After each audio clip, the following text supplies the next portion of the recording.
Okay, let's just dive right into this. Welcome to This Explainer. Today, we are unpacking some absolutely brilliant insights from Raj Shamani. We're going to take his observations and transform them into a cohesive, step-by-step blueprint for personal growth and leadership in your 20s. Honestly, if you've ever felt like you're just navigating life without a map, especially in a world that's constantly throwing endless choices and distractions at you, this is exactly what you need. We're breaking down some deeply profound yet totally practical wisdom to help you level up. We're taking a really cool internal to external journey today. We'll be looking at needs versus wants, identifying your own red flags, building killer daily habits, navigating growth and progress, and finally, how to step up and help others. All right, let's kick things off with phase one, mindset, specifically self-awareness and the age-old battle of needs versus wants.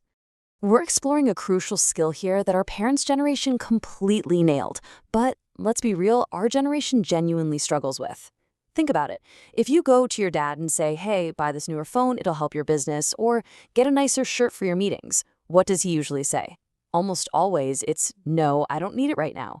He knows exactly what's essential for progress and what's just a flashy upgrade. But us, we will literally stall our biggest life goals over the most trivial things. We convinced ourselves, oh, I can't start making content, I don't have the newest iPhone, or I can't edit my videos, my laptop isn't a high-end PC. We use our wants as excuses to delay acting on our actual needs. So here's your action item, and it's super simple. Draw a line down a piece of paper. Put your actual needs on one side, the stuff you absolutely require to move forward, and your wants on the other. It is time to stop letting your wants block your progress. Sticking with phase one, mindset, let's talk about identifying your own red flags. Every single year, it's so easy to sit around gossiping, right? Pointing out the massive red flags in some guy or girl we met, or complaining about a friend's toxic habits. But when do we ever actually audit our own red flags?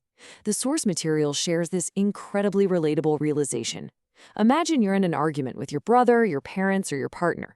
After 10 minutes of going back and forth, you just throw your hands up and say, "Stop, I want to sleep, let's talk tomorrow," and you just completely cut them off.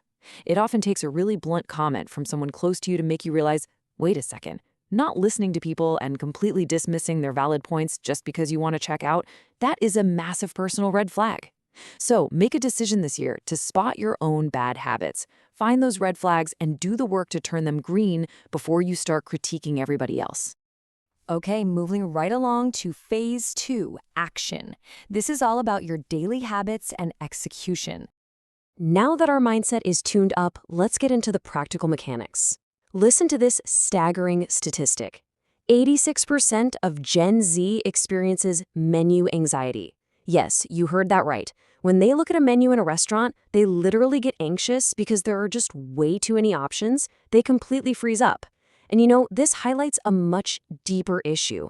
We simply haven't trained our brains to make decisions. School didn't teach us, college didn't teach us, so when big life choices hit, we get utterly confused and end up asking all the wrong people for advice.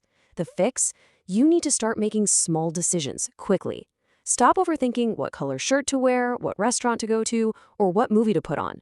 Just pick one and move on.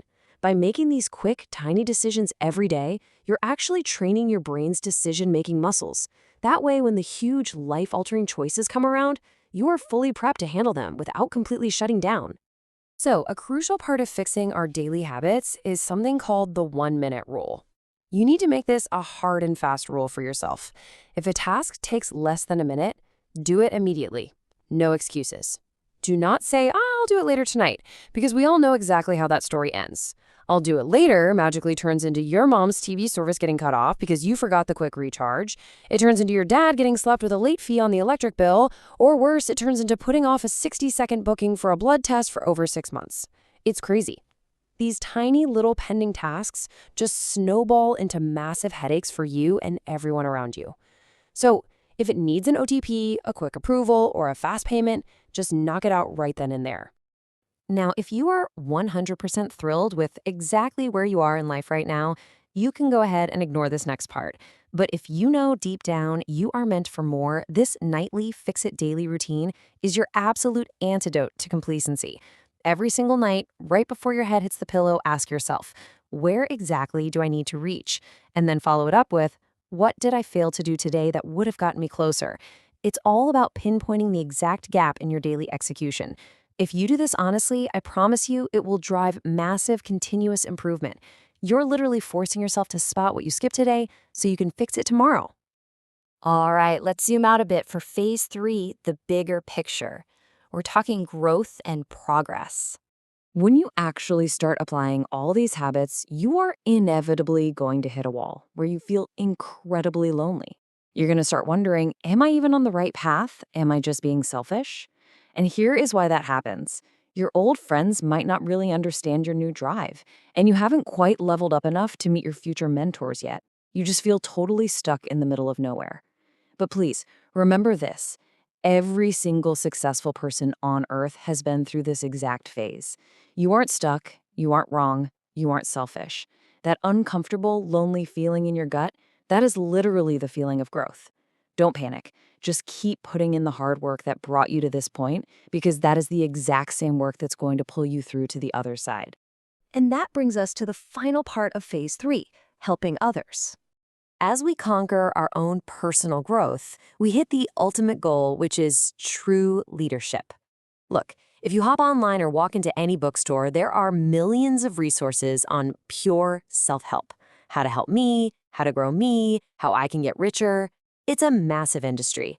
But almost no one teaches us how to help others.